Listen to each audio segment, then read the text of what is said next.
So, harvest natin to guys. So, para siya sa ubos. So, harvestin natin to guys. Ito siya, Indian mango. Yan. See? Ang dami!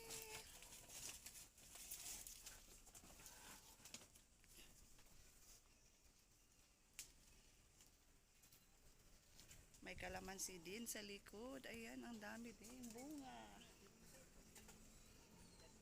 Yan. Kuha tayo. See? Harvest natin to guys.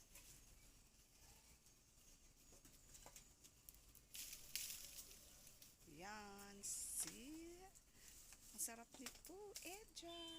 Indian mango.